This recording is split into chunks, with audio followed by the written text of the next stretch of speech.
Podcast, a platform created to entertain, educate, and evolve the modern-day deer hunter.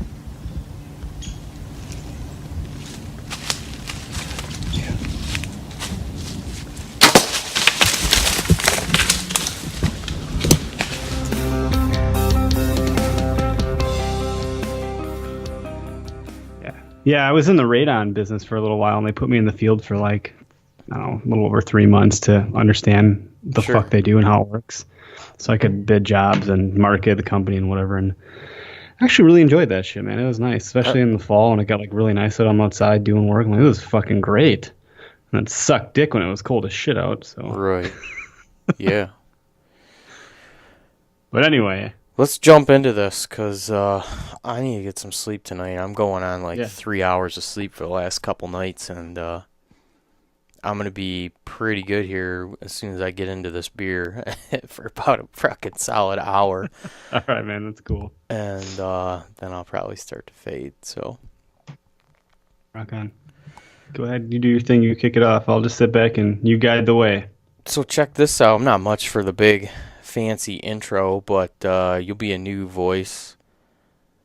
You're a repeat guest, but the first time listeners will be getting to hear you due to my negligence and busy schedule. The voice of Eric Clark. That's me. Howdy. The all-around deer hunter, deer hunting app creator. Am I missing anything? Father, husband. Yeah, I think you got it. I think it might have cut out there, so I think I picked up most of it. But yeah, I love deer hunting. I definitely have a passion for it. I can't say I never think I'm any good at it, and I think that's okay. So yeah, join the team. I try to learn all the time, man, and every year's a new year. So right, yeah. Just give a brief explanation that you had me on. Well, going back about 3 months ago, you and I sat down one evening and we did your podcast, and then we wrapped that up. And I don't know what time it was, but it was rather late when we started my podcast. Right afterwards, after we had both been drinking for what seemed like a while after I went back and listened to the audio.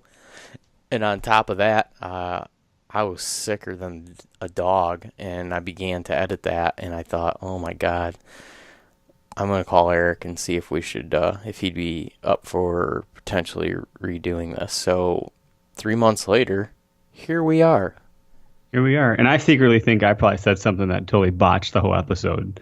I was too drunk to remember. I walked out of my den and into bed, and my wife, and she's like, "Are you drunk?" I'm like, "Yeah, I think I'm pretty drunk." I finished like the rest of the bottle of scotch. She's like, "How much was in there?" I was like, "Half." I just kept pouring it because it was great conversation. Yeah. So right. I capped myself. Then I got 2 drinks. That's it. No, I have no bottomless bottle this time. I don't remember what I was drinking. I think vodka and something, but I know that I was right in the midst of a cold, and definitely probably took some cold medicine that had a recommendation or warning on the label to not take this medication and then consume any drugs or alcohol.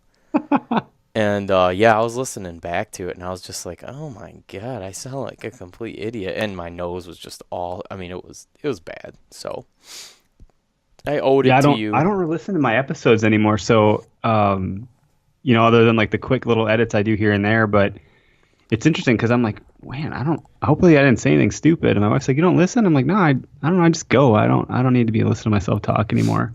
Yeah. I listen back to a lot of stuff because when I have guests, I'm like, I can't fully pay attention to the conversation because I'm trying to navigate in my head where I'm going to take it. Yep. So I'm only partially grasping the conversation in the time frame that it's going on. So when I listen back, it's completely different for me. I had a guy on last night. God, he's as highly of a decorated public land big buck killer that's out there, and I can't wait to re-listen to it because I was just trying to do him justice and like navigate the conversation in a manner that I could get the most out of him, but in doing so, I probably only retained like 10% of what he said. And this is a guy that I need to listen to because I would like to kill a big buck this year, and this guy does it every year, and I need to figure out how to do so. I'm right there with you on that one. I'm getting the itch pretty bad as it stands. Like we're, mid-July, and oh yeah, it's getting to that point, man, where today would cool off a little bit, and I'm like, fall? Fall, is that you? Is it fall? Like, I just, I really can't wait. I I hear really you. can't wait. I'm in the same boat, and I know exactly what you're talking about. These last couple evenings, and right now, I just slid some windows open in our upstairs, and I'm like, Yep. ooh, like it's coming, and I'm as excited about this deer season as I ever remember being excited for a deer season in my life. Yeah, I think podcasting has a lot to do with that for me, just because I get to interview so many interesting guests as you do also, and I listen to your show and a couple others, and just trying to fill my head with all this knowledge. It makes every year more fun because there's more things to try to apply and build on from the years past, and it becomes very exciting to see where that's going to take you. I want to ask you, what other what other deer hunting podcasts do you listen to? I'm always curious what other guys are enjoying and listening to. I pop in and out of a few of them, partially because I like to know what other people are doing in the space. But if I pull up my little podcast app on my iPhone, I can tell you. I'm sure you listen to some of the same ones that I do, but there's a lot now, and I like there's a lot. You're right. There are a lot out there. It's an interesting space, but I like the Bow Hunter podcast. what's that? Damn, what the hell happened to my freaking phone? Just froze up on me. The Working Class Bow Hunter podcast. There I you missed go. the whole word there. I was like, Um, that's funny. So, and then yours is one of them. I have Whitetail Rendezvous on here. okay. But, I actually listened to that one the other day because the topic seemed good. And then it was like, I don't want to exaggerate because I don't want to do the guy any disservice, but it felt like 10 minutes of ads in the beginning. That much, And I'm huh? like, when does this show start? Like, shit, dude. Right, you know? right. Yeah, I hear you. Yeah, Um, there's a one that I listened to one, the Big Buck Registry. I don't commonly listen to it, but there was somebody on that I thought was an interesting guest, and the same thing. I was like 7 or 8 minutes in, and I'm like, is this thing gonna start or what? I guess it's better to get it all out in the beginning than to be breaking it. I'm not a fan of when the guys stop the conversation at the height of the thing when you're interested and then scramble your brain with an ad. So I guess if you're gonna do it at the beginning and get it done with, get it done. Yeah, just fast forward. or at the There's a end. few others. I like a couple others, but I have a lot of other like businessy podcasts that I listen to like religiously that those consume a lot. But as like usually August rolls around, I switch gears and kind of get out of that mode Right and get on. back into the hunting mode. You know what's a good deer hunting podcast is it's kind of dry, but you can take a lot from it. Is the God damn it! Now I got to do the same thing you just did and pull up Yep. my little library and look here because I always forget what the name of this thing is. Dude, that's all I've been listening to is hunting podcasts. Like period, end of story. I listen. I'm a big Rogan fan, obviously, but I can't keep up with him, and I just been so damn busy. The one I was gonna mention is Deer University. Oh, I haven't heard of that one. I do have the big bug Ooh. registry on here too. Deer University by Dr. Bronson Strickland and Dr. Steve Demarius from Mississippi State Deer Lab. Wow, that's got to be a good one as far as content. It is, dude. It's amazing how when you listen to that and then you stand around a bar and listen to a bunch of guys talk about deer hunting, how you're informed of like what they're talking about holds absolutely no weight.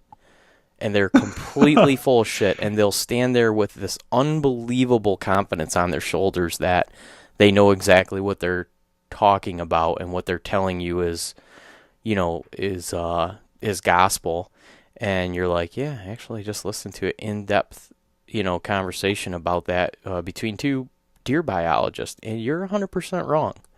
I don't say that to them, but in my head. No, but it's like if you actually, so those, anyone listening right now, whenever this gets, if you're listening to this, as long as you're not driving, if you put your hand in front of your face, that's how you see the world.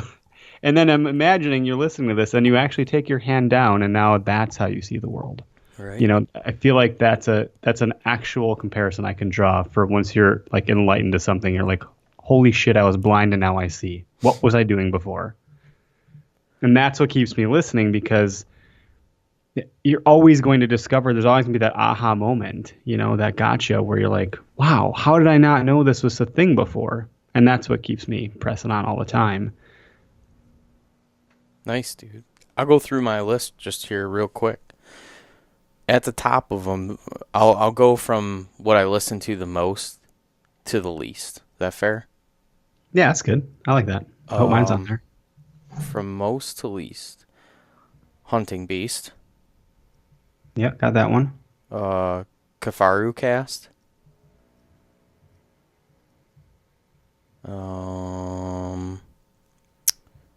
Probably the next one might be Trad Quest. Okay. Truth from the Stand.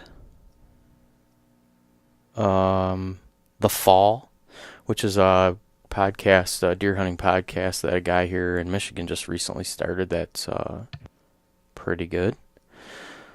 Meat Eater, which I've been not paying close attention to lately just because of time restrictions. Down South Hunting Podcast. And then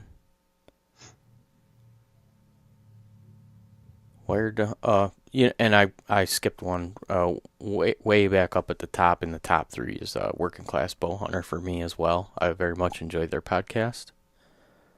And then probably the one that I've been listening to the least, but I've been listening to the longest, is Where2Hunt.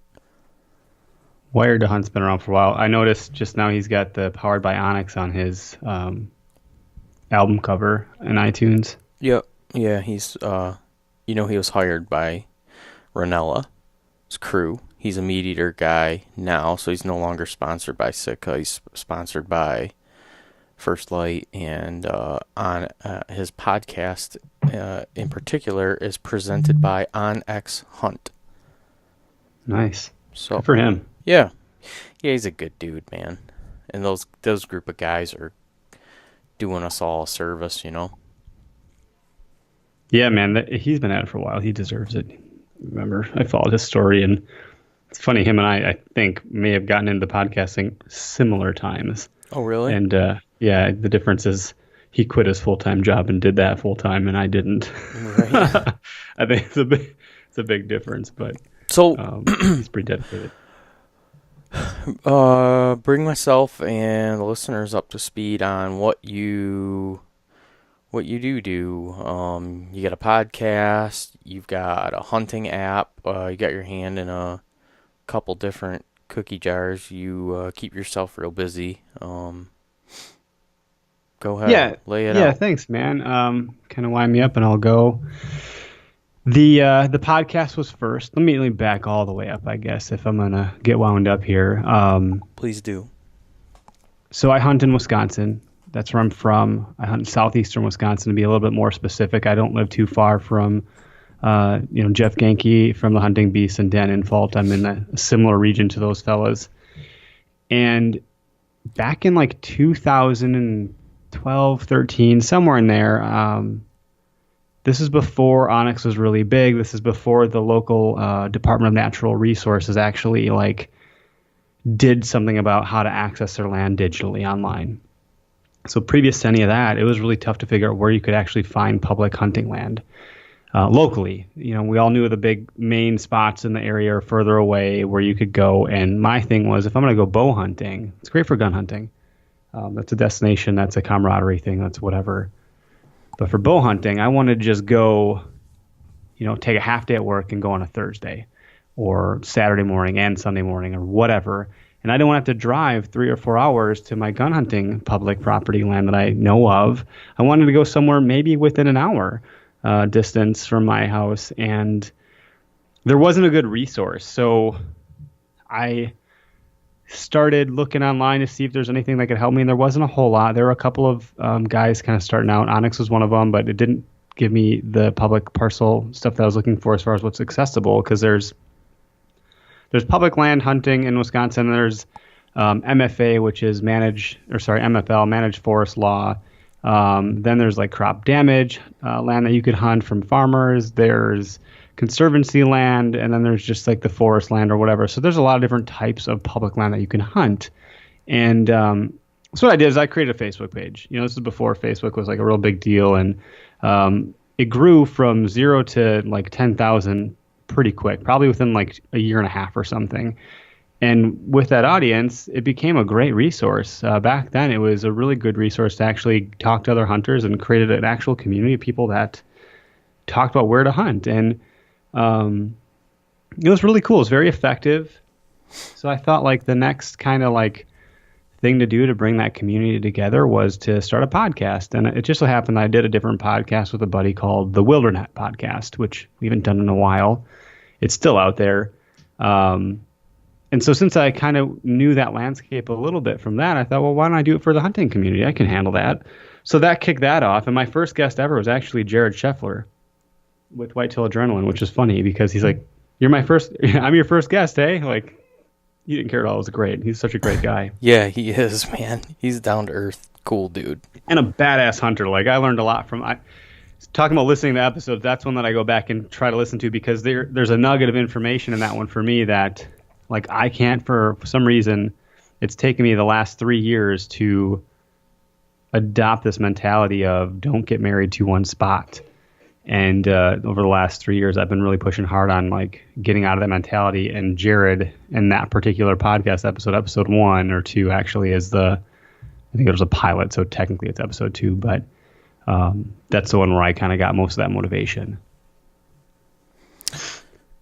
I've said this and I'll stand by it. He's one of the guys that when we look back on generations of deer hunters, he's one of the guys that's he's gonna stand out. He'll have his place like in history, man. But for what he's done, is just pretty unbelievable. And yeah, he's a ridiculous hunter. He has changed the game of public land hunting. Now It's interesting because there's probably a bunch of idiots running around the woods trying to do what he's doing. And like he's shined light on it though. Deer, man. I mean, he's kind of the original, to everybody now, and for the right reasons. I'm not saying this negatively in any way, shape, or form. I'm glad people are, but like everybody's hyping up like public land deer hunting, which is awesome because it's pretty badass to have access to all that property. It's a ton. So like when I started out doing some of the stuff and getting into this space, like I reached out to him because of that reason, public land, and that aligns with my beliefs and my vision and what I stand for. And for me, public land I carry a special place in my heart for because I grew up hunting with my dad. He's the one that got me into it, and he's a working class guy.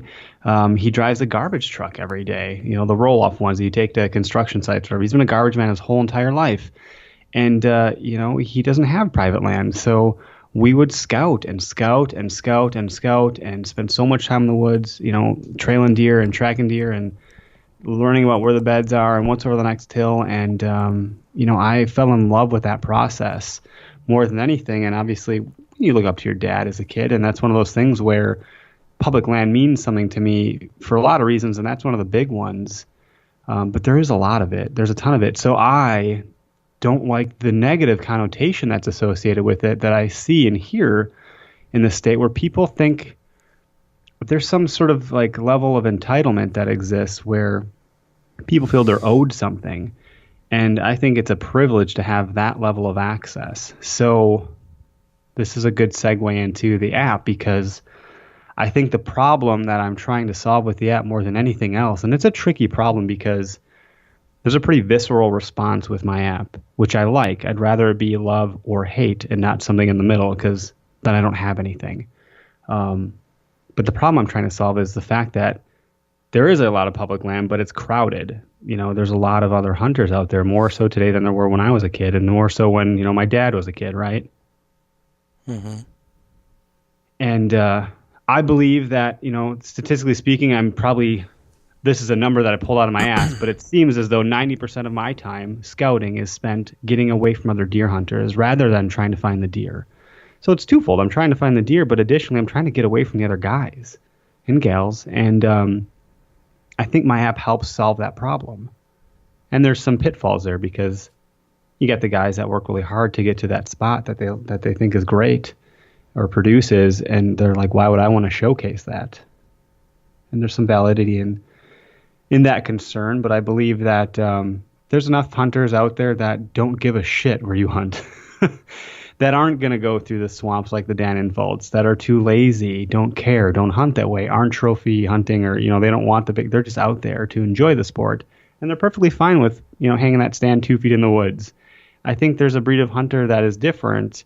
And I think the breed of hunters that go that extra mile have a different level of respect for hunting, that the other guys and gals willing to go that extra mile, so to speak, aren't the same type of people that would go and sabotage that spot, right? Like, I think if I see a dot on a map, based on how my app works, my response is I'm not going anywhere near that person.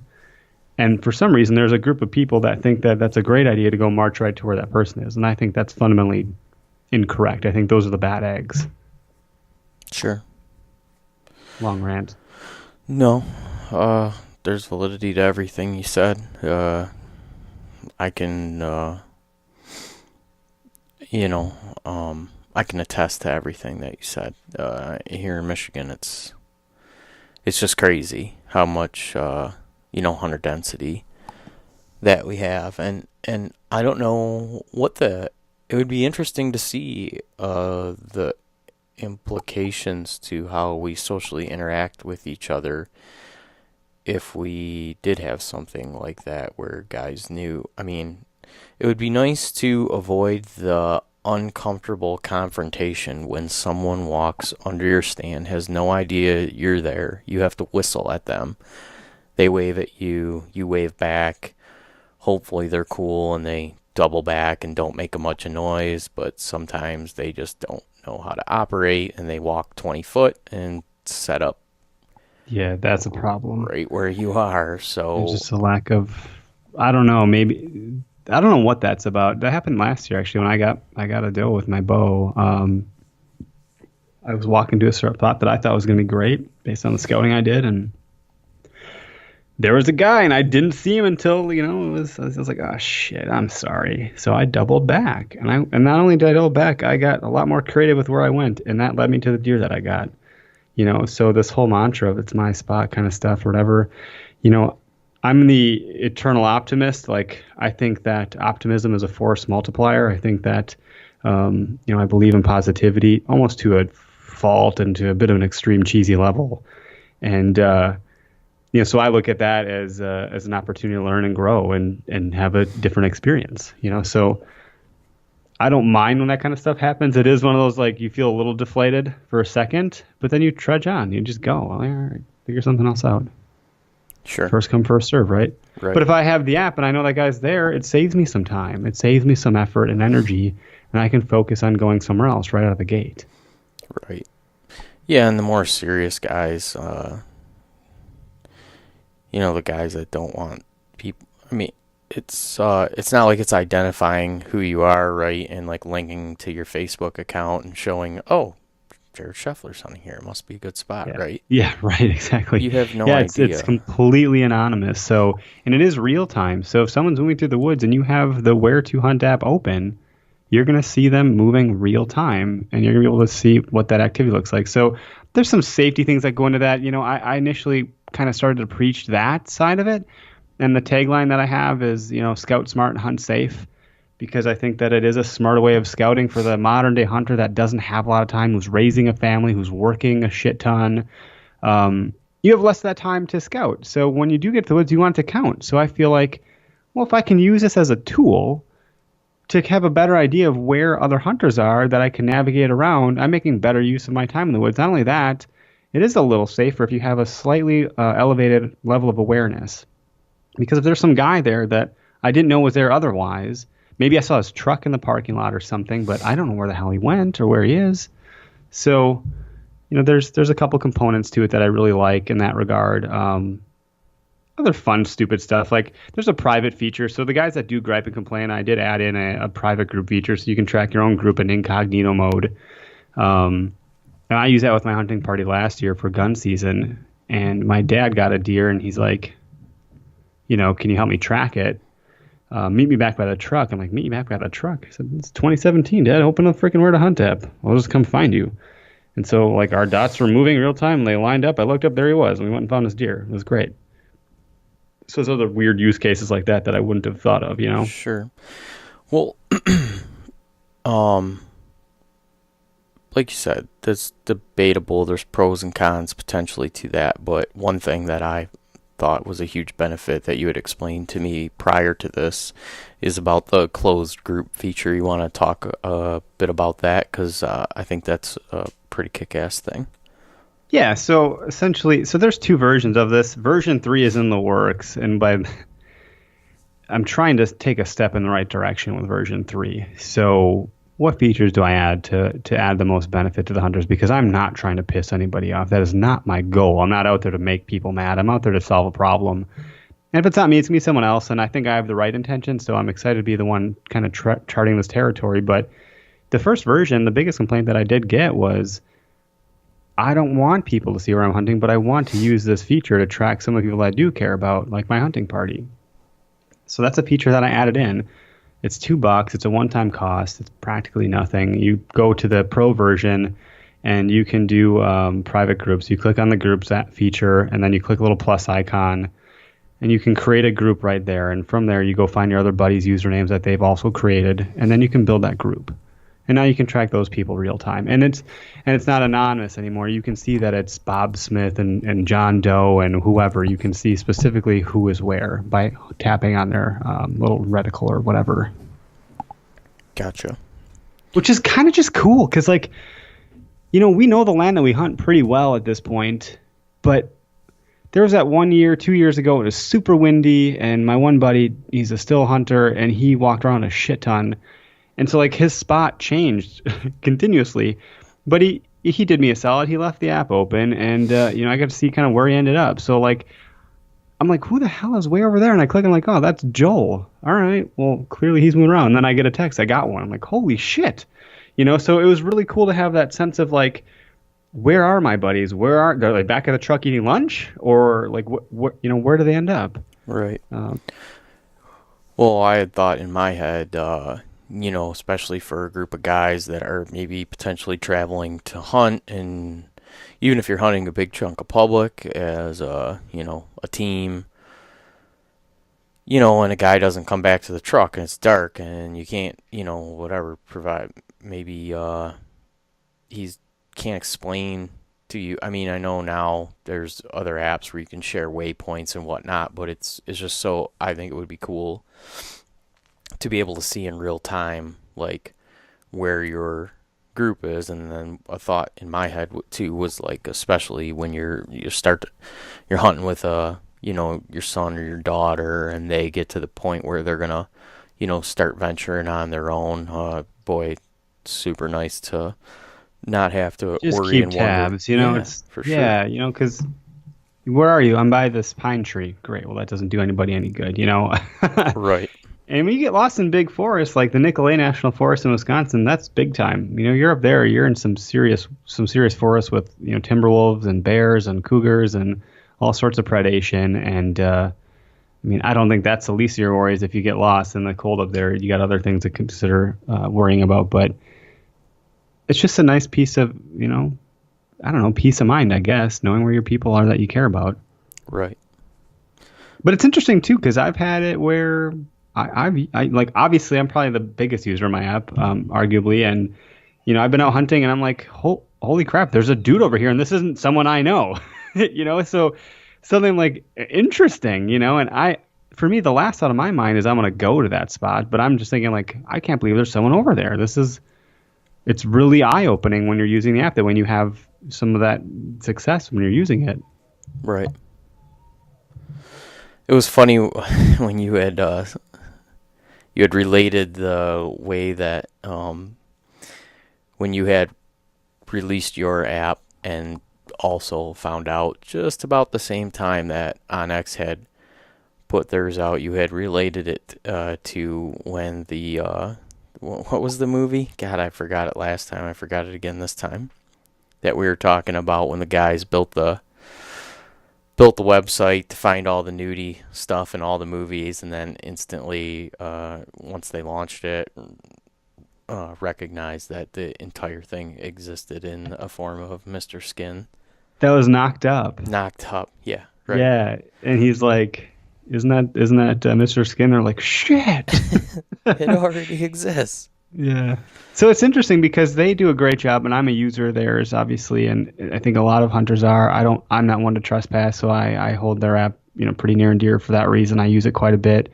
I think there'd be a great world that could exist where my app is built into that, where I know the property boundaries and where the other hunters are. I think that'd be pretty grand. I do have some pretty big scale ideas for where to hunt as it stands today. I'm not willing to communicate some of those just yet.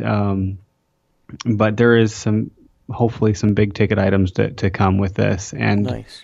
I'm very excited about it. I think I'm going to ruffle some feathers in the process, and I'm okay with that. I think I've already done that up to this point. We have a little over 20,000 downloads. That doesn't equate to users, and that's nationally. So as I look at the app right now on the back end, I have it up on my screen on my computer. As a user, you can only see up to 100 miles away.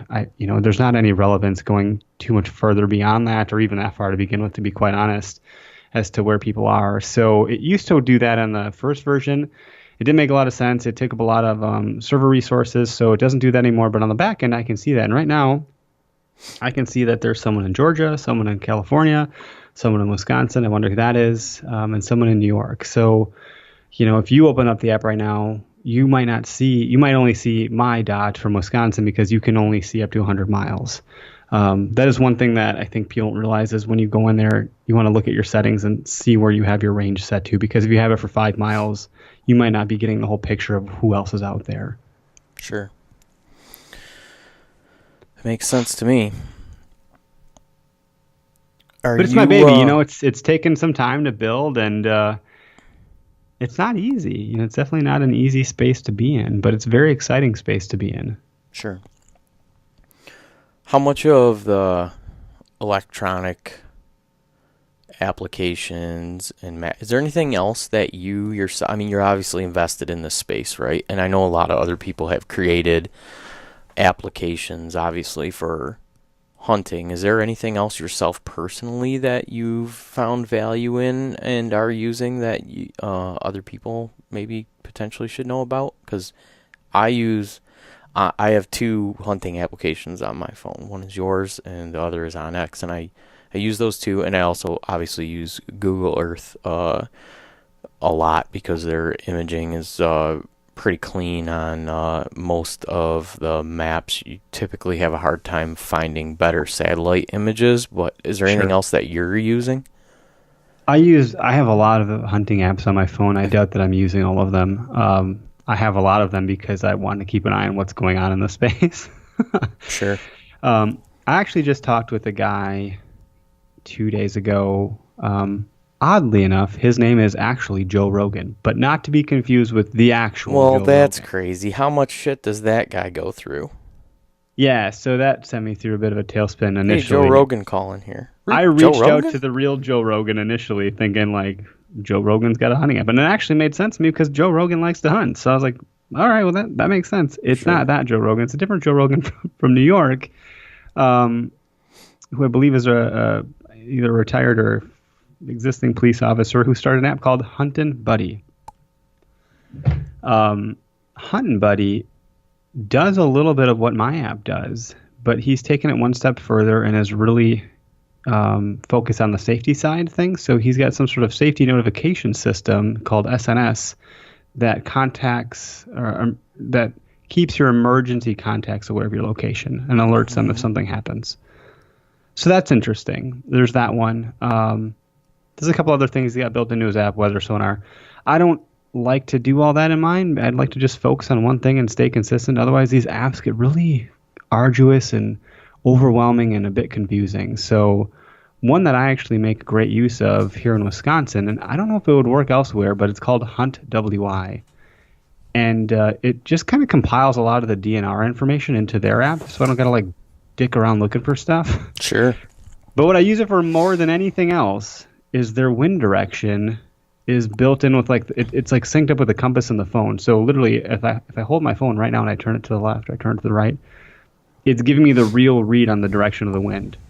And for some reason, I think I have a missing brain cell or something. I can never like totally understand where the wind is coming from where I sit. Just it always confuses me. So when I'm planning my hunt, I can actually forecast and look to the next couple days and see what it's looking like. So when I try to like digitally understand where my spot is, that's super helpful. Okay. Other ones are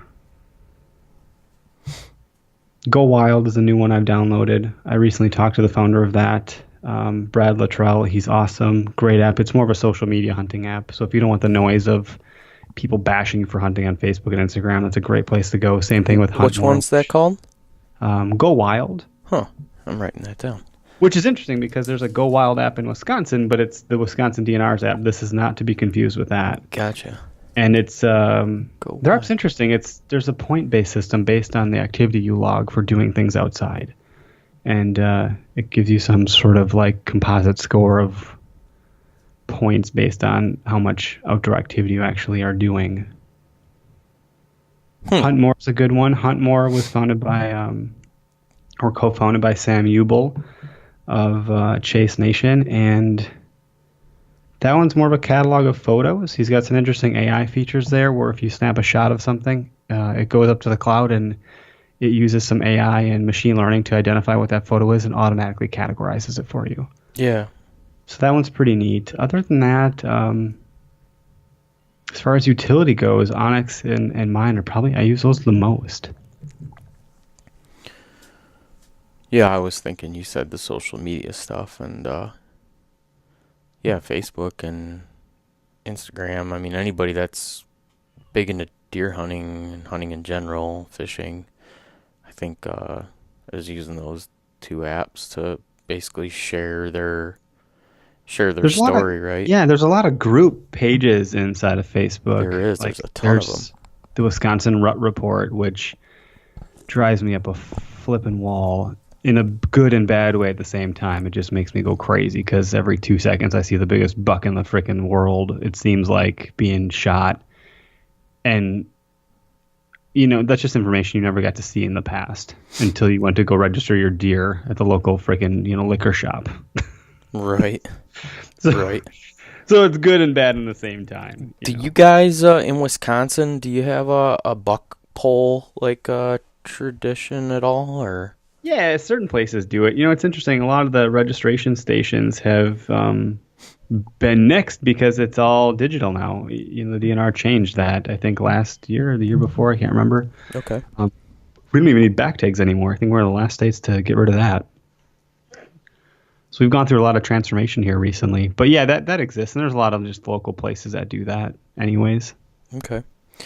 Yeah, that's a huge thing here in the state of Michigan. And for anybody that's listening that's not from the Midwest and has never heard of a buck pole, it's essentially a social gathering around a group of deer that have been taken that are hung on essentially a pole that's strung between two trees, or I've seen it done many ways, but it's just a social gathering to sh- essentially show off your prized whitetail deer that you took that day. And here in Michigan, there's just big events around them. It's a traditional, yearly thing for, you know, locations and companies to put on, buck poles, and they get sponsorships. And now some of them, they have live music at them, and it's crazy what some of them have turned into. But Wow, yeah, I haven't seen anything like that. That sounds oh, fun. well, there's a big Dodge dealership here by my house. If you go north from my house, it gets to be pretty much agricultural country, and the deer hunting's pretty good. And that Dodge dealer puts on a giant buck pole every year for, I believe, the first 2 days of opening, the opening day of firearm and the day to follow. And, like the Michigan Outdoors television show is at it, and it gets a bunch of different sponsorships, and they'll have vendors there, be cooking hot dogs, campfire, live music. I mean, it is, I don't know, a couple hundred people probably. Dude, that sounds like a freaking blast. They It's probably sell a shit ton of trucks that day too. oh yeah, it's all done, in the name of marketing and in good Yeah, fun, but it's fun good too. And fun like and at the end of the social day, that's stuff, just and that's people just like are resonating with your audience. That's your ideal client right there. yeah, and people are pulling in, with big deer and putting big deer up, and everybody's sharing the stories. It's a cool thing.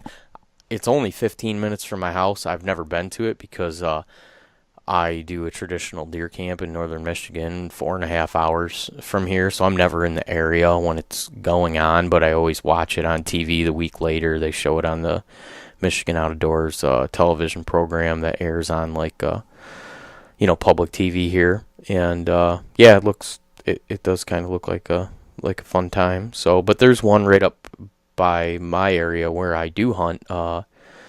They do a big one every year, and I never make it to that either because typically at the end of the day, by the time I've been out in the woods all day, I'm cold, tired, and I don't really want to drive anywhere. All I want to do is Yeah. crack a Get beer open, eat some Yep. dinner, and get some sleep. Yep.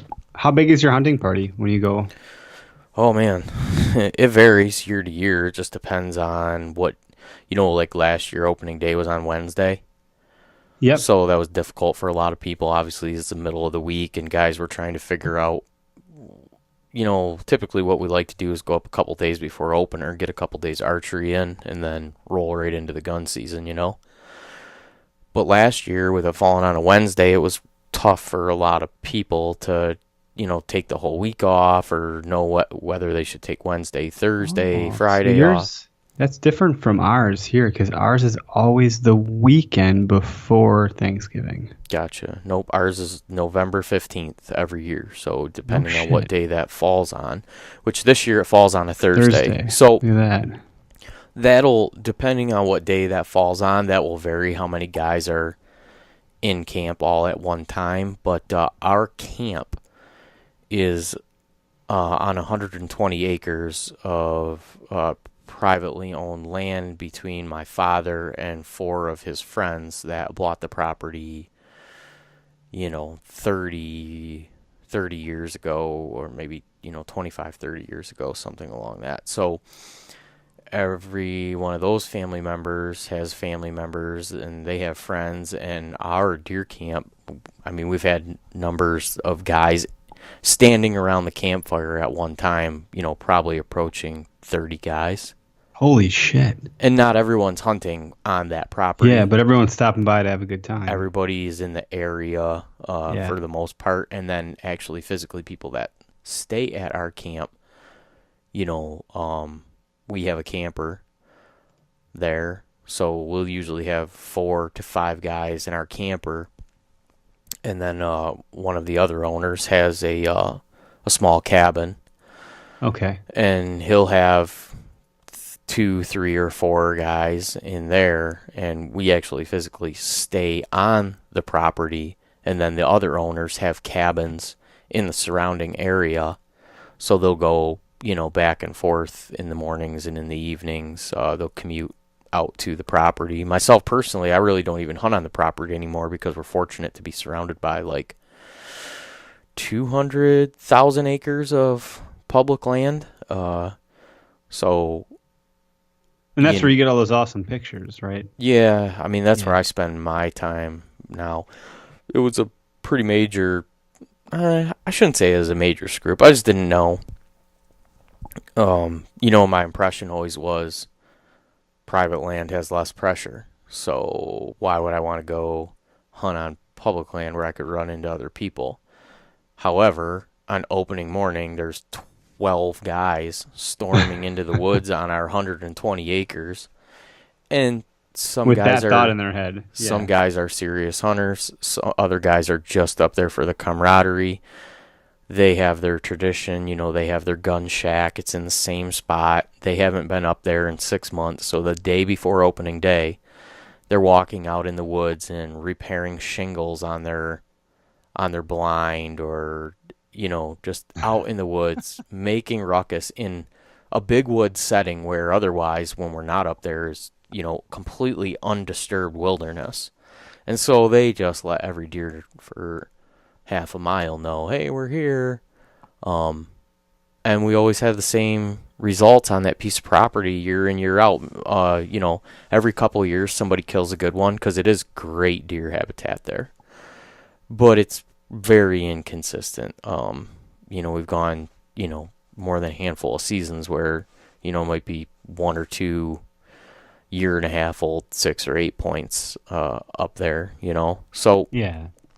as I got more and more knowledge and evolved to a deer hunter, I realized the opportunity that laid right across the boundary of our private land is to walk onto the public and just continue to go. And now that's where I focus 99.9% of my time. There might be one or two sits where I just am maybe tired or lazy, or like I said, our property's a beautiful piece of landscape too. So sometimes I might just say, I'm just gonna go sit here because I've been hunting this piece of property for 20 years, so it has a lot of memory and whatnot, and I like sitting in some certain places just to remind me of some past times. But when I'm serious about deer hunting, I'm not spending time there. That's cool, man. That's really cool. What's your camp? Do you have a kind of a seasonal? We it keeps changing. In fact, it's changing again this year. So, my dad and I used to hunt the Nicolet, and we'd stay at like a timeshare resort, Nicolet Shores up in Wisconsin, with some of his old hunting buddies from when he was growing up. And that's kind of where I cut my teeth. And it just dried up there. There's a lot of predation, a lot of long, cold winters, and quite honestly, very few deer. So my dad and I changed things up, and we scouted the western part of the state of Wisconsin in County Prairie du Chien, where the Mississippi and Wisconsin rivers meet, kind of bordering Iowa. And we hunt state park. And back then, when we started hunting that state park, I think like 7-ish years ago, somewhere in there, it was public land, but the DNR would only sell like what they call a special park permit pass, or they'd only sell like 60 of them, only $3. But we had to jump online and like get this shit in 2 minutes, or it'd be sold out. But then we were one of 60 guys, or two of 60 guys that could hunt this big property of state land that wasn't open for bow hunting, and literally open up for hunting on the gun opener. That's where I got my first deer, and that's where I got all my deer, is that park. And so they've changed it since then. But now that I've gotten a couple buddies, I've actually introduced a couple, 3 or 4 friends into hunting, and taught them the ropes and how to scout and whatever, all this stuff. And so now it's me and a bunch of my buddies that go up, and my dad comes along with us. And there was a cabin that we were staying at for a while, and it got sold. So now we're like, we're on an Airbnb trying to find some place we can stay in. We'll see what I find this year. Are you gonna potentially think about is there anywhere up there, like, do you have a camper at all, or does anybody have a camper? You ever gone that route? My buddy's parents do. But there's a stuck off somewhere. It's like, planted at a place. That's a good thought. I actually haven't considered that, and that's not a bad idea at all because there is public camping on that park or in that park, and there's a number of people that have RVs or campers that will hunt out of their campers there. Yeah, I've found that to be real enjoyable. I mean, I've said this before, but the evolution of a lot of folks here in our state is, they might start off at their deer camp where they have, maybe they stay at a hotel or something, and Yeah, then that's okay. they're shacking up with a friend, or they're at another friend's deer camp, and then they get a camper, and then they stay in a camper for a while, and then they eventually get their own cabin, and then they stay in their own cabin. Where we did it the exact opposite. My parents had a cabin, so we always stayed at the cabin, and then when we got to to the age where we wanted separation from our parents and we wanted to do some drinking, it seemed fitting to get a camper, and that was a good way for us to spread our wings and get out from underneath that roof, and that way we could go to the bars, come back late, not disturb anybody. So we started staying in a camper, a real piece of shit camper too, man. I mean, you had to be a real scumbag to stay in this thing, and it was a handed down for free. It was infested with mice, but it did the job for quite a number of years, and then we were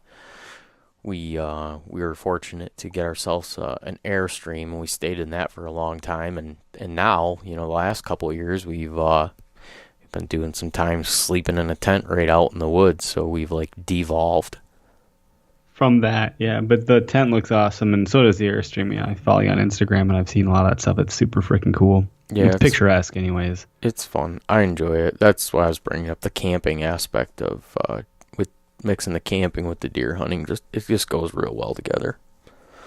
It's not a bad idea. It's interesting that that park that I'm talking about, it opens up for bow hunting only a week before the gun season, which is, a lot later into the season than Oh yeah, elsewhere. So, it wouldn't be a bad idea to go camp there a week ahead of time and then go meet everybody at wherever the hell we're staying. That's a good idea. Things to consider. This is why I do podcasts, man. So I was talking about learning and applying, and yeah. you just never know what you're going to figure out. It gets the And now, wheels going. I'm like being respectful and not Googling how much a camper costs. As I sit here, like, no, wait till after the podcast. Right. Because that's an option. Because otherwise, it's what? You're going to lease some land or, I don't know. It's just, there are a lot of options, but that sounds like a pretty good one. It turns it into just for whatever reason, a completely different experience. When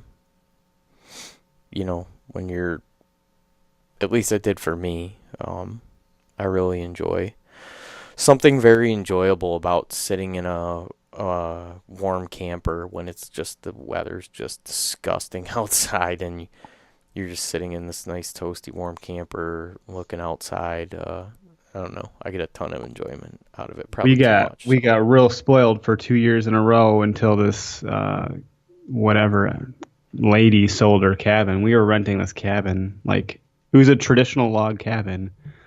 But dude, it was way too nice for us. This is the place you take your wife for your freaking, anniversary. They had a hot tub outside, granite countertops, huge plush couches, fireplace, like a sauna. It was ridiculous, and it wasn't even expensive. So we're like, we get here, we didn't know. We get here, and we're like, holy shit.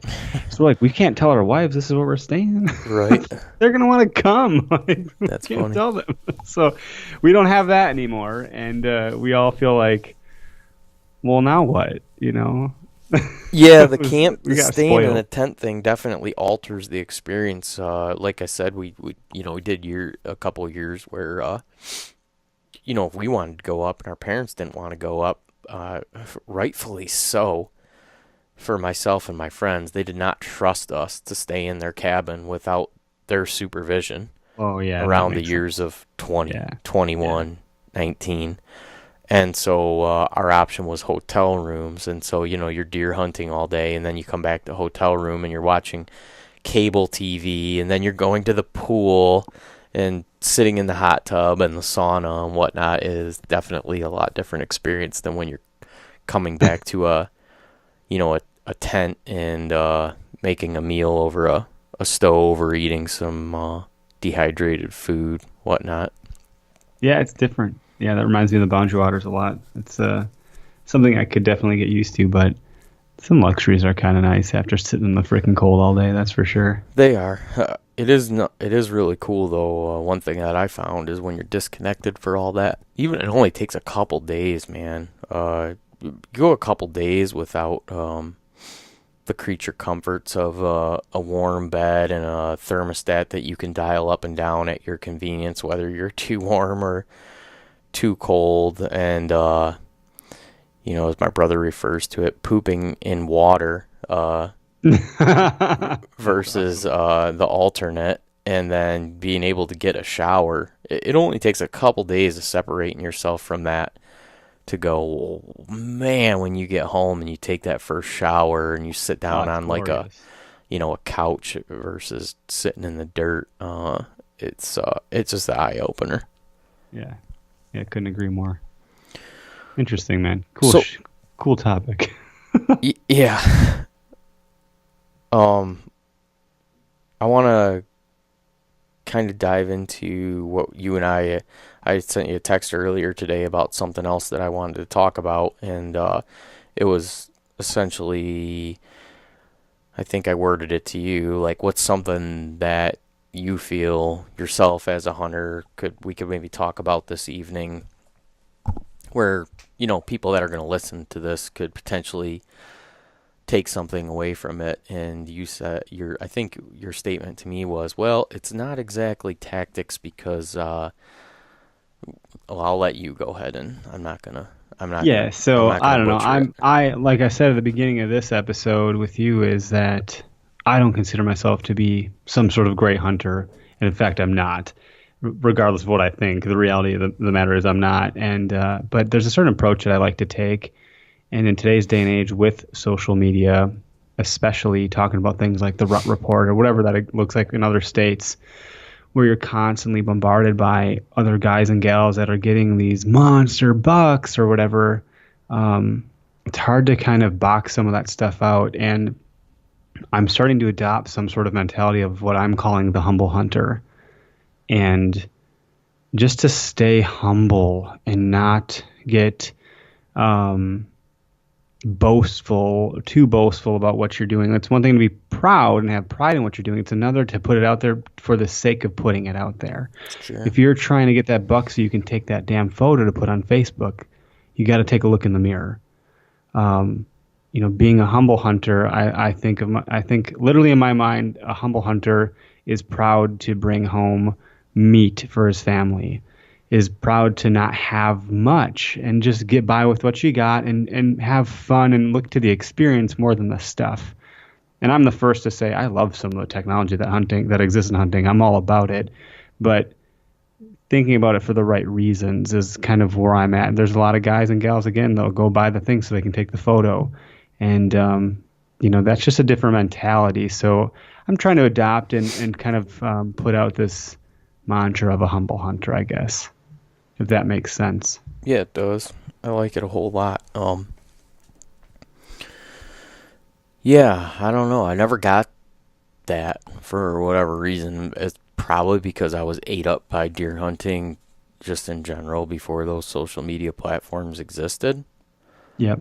And I don't know if it's different for people that potentially are a little bit younger and they didn't deer hunt before those platforms existed, because that can kind of soil the waters of anything really, and take you a little bit out of touch with what is reality. And yeah, just area to area, how different everything is, and realizing what opportunity lays in front of you might be a lot different than opportunity that lays in front of someone else, and to be comparing those opportunities and thinking that the scale is even far from being accurate. But that shouldn't stop you in any manner of doing exactly what you want to do and enjoying it to its full potential without That's feeling just it. that you need to be Yeah. competitive.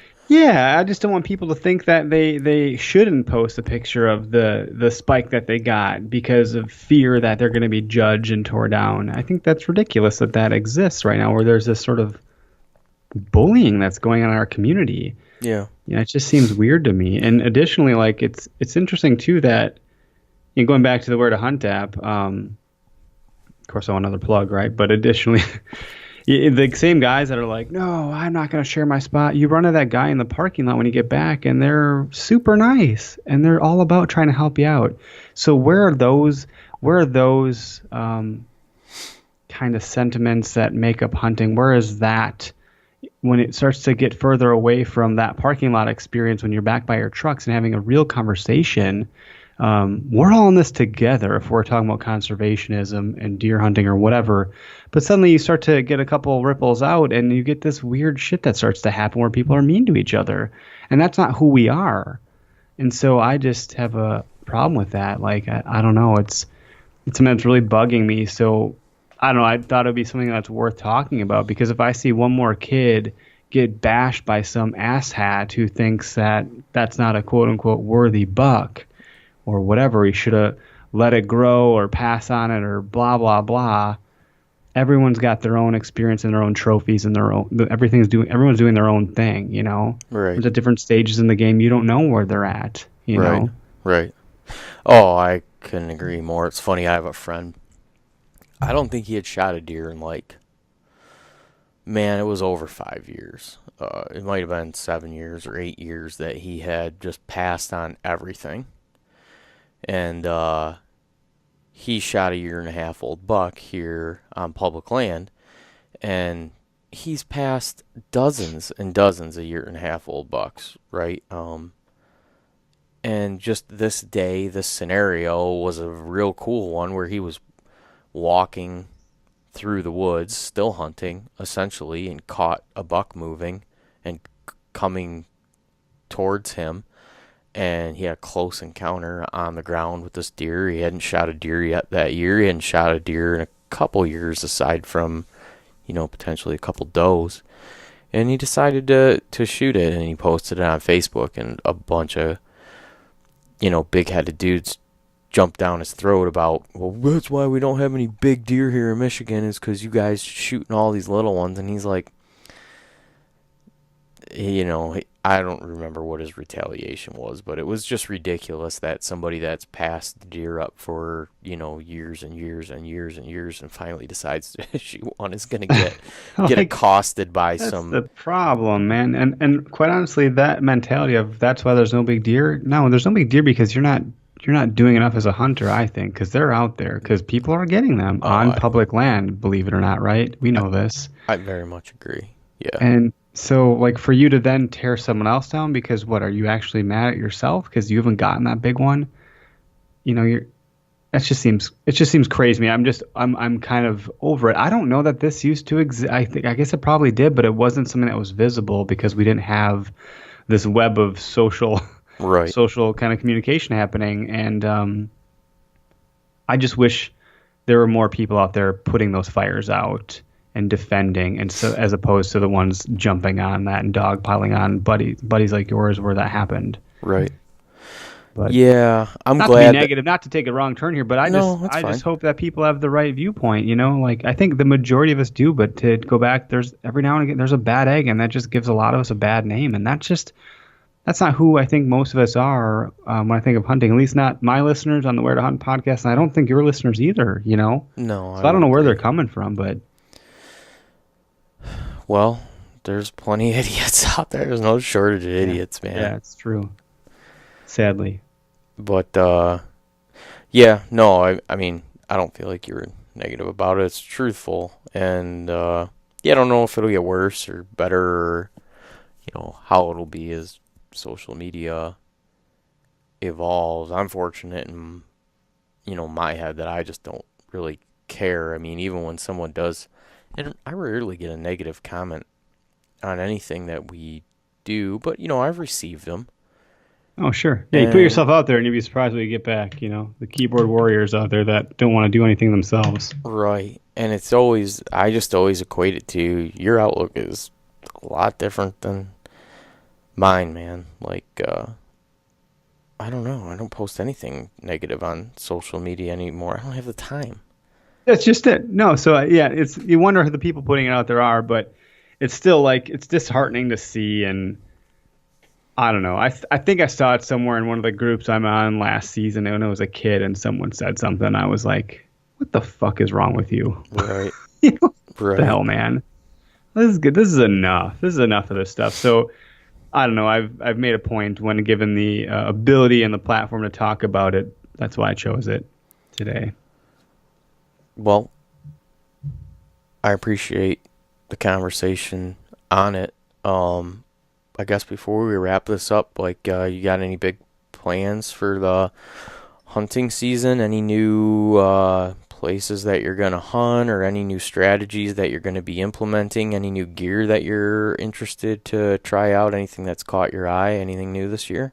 I'm interested in a lot of things. I'm interested in um, saddle tree stands, or Oh, I don't. okay. I'm interested in them. I learned about them from the Buck Psych, actually. Robert Loper, a guy I had on recently, who's retired and since now has a lot of time to be involved in the hunting community and is trying to level up himself as a hunter. He's spending a lot of time doing some things in that space, and he mentioned it. I'm like, what's that? What do you mean? So something that's been around for quite a long time that I just simply didn't know about. So I'm interested in it. I don't think I'll have time to deploy that this year. Um, but as every year, one of my goals 3 or 4 years ago, like I mentioned, is to find new property. So I'll definitely be doing a bit of that this year and trying to get more time in the woods.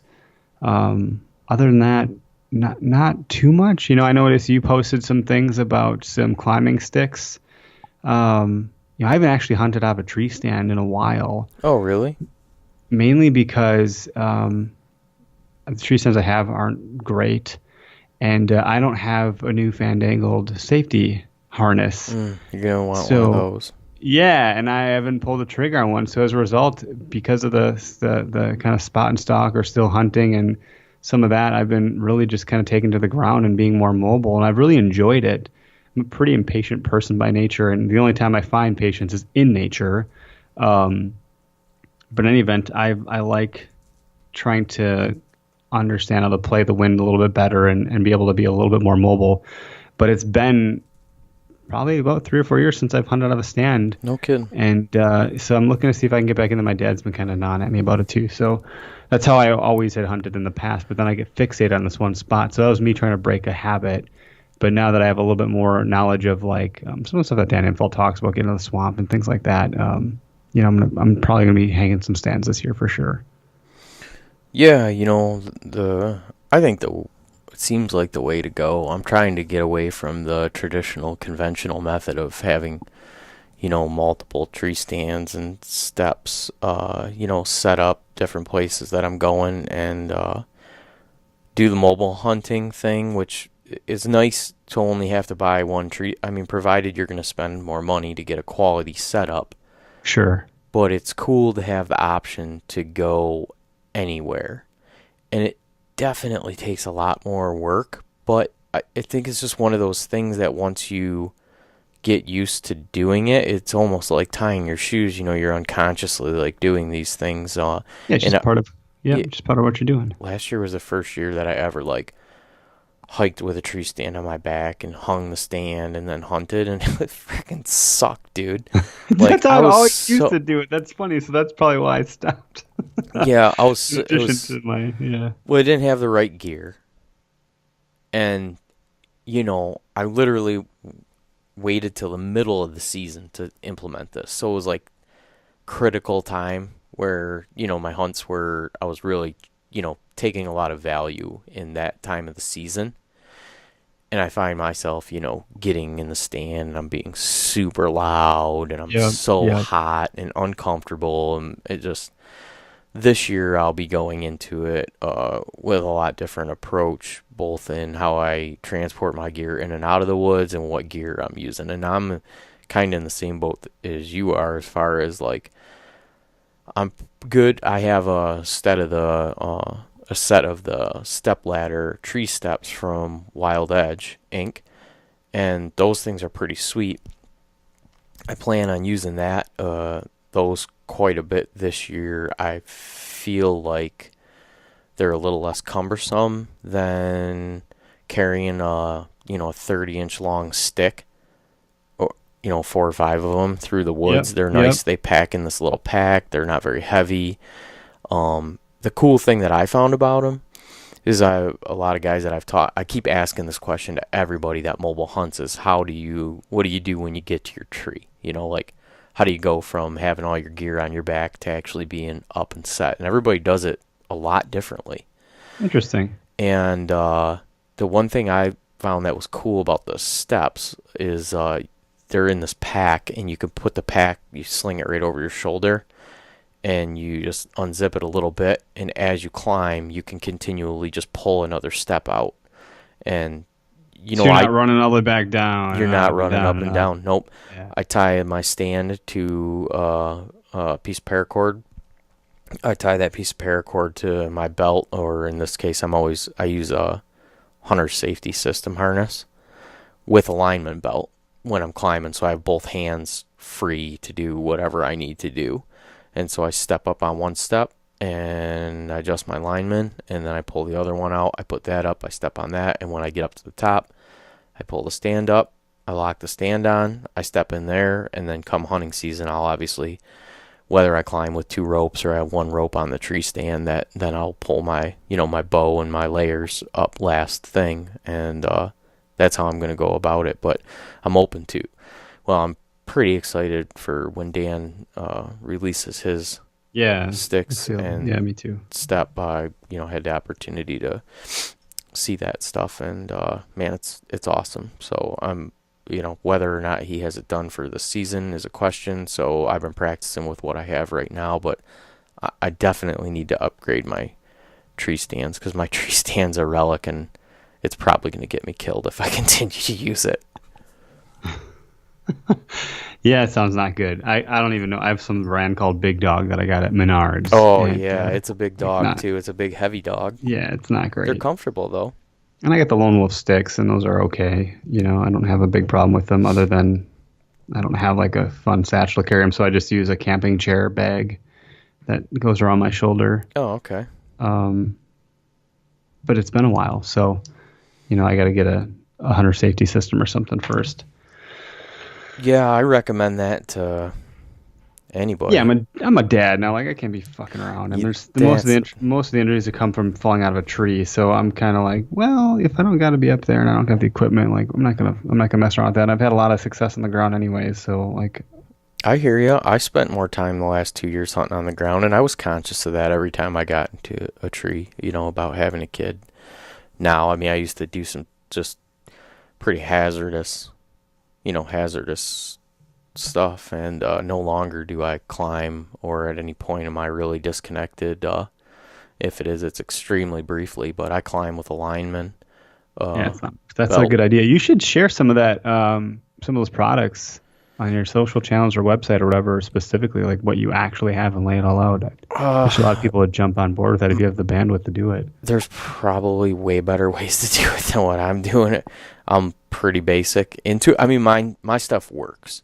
But the guys that have been doing it for years, they've recommended alternate ways to do it to me, and I'm beginning to see the value in what they're talking about, because my harness and my lineman particularly adds a lot of weight to my setup. It's got sure, yeah, steel carabiners and steel buckles, and I definitely need to probably upgrade to something a little bit lighter. But just in general, anybody that's never used a lineman belt and hunts out of a tree stand, boy, for putting them up and tearing them down, I don't care if you're mobile hunting at all. If you're just putting tree stands up, like going out on Saturday to put a tree stand up in a spot that I put it up every year, man, having a lineman belt and being able to stand there with both hands free and do your job, it's just, I can't believe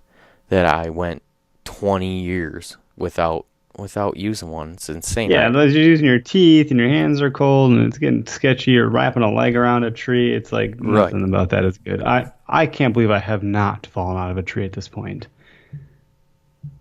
Well, don't do it. Get a line, get a harness, and get a lineman belt. That's a good point. I'm not young anymore, technically. Well, hey, man, this was great. I'm glad we got to catch up. I'm glad we got to reconcile our lost. Well, I won't You call it should, lost. if possible, you should put like a blurb in from the last one of I'll pick a us drunk. pick And a be like, this couple is why I sound, didn't yeah, a post couple it. sound bites. Yeah, that'd be The great. reason I love deer hunting is because deer hunting is so good. That's probably what we said. And we Oh, thought yeah, we no were being problem. Thanks for having insightful. me on, and I appreciate it. Good deal, man. Let people know where they can find your app and your podcast and any of your other social media goings on that you have. It's all at one place. I'll keep it simple. You can get to the social media from the website if you care to, but if you just go to Where2HuntApp.com, you could use the word two, TO with the number two, doesn't matter. It'll take you to the same place, Where2HuntApp.com. Podcast lives there. The app lives there. It's all there. So appreciate anybody that checks it out. All right, Eric. Well, I'll look forward to doing this again at some point, and there's a chance that come August I might be over in your neck of the woods for potentially for a weekend. So if that is the case, I'll be at the bar. We'll have to record. I will definitely let you know when that happens, and maybe potentially thanks. could hook up for a couple beers or some type of barbecue of some sorts. Beers, bonfire, barbecue, you name it. We'll do it all. Awesome, man. Thank you. Yeah, you have a good one. Okay, you too. Bye.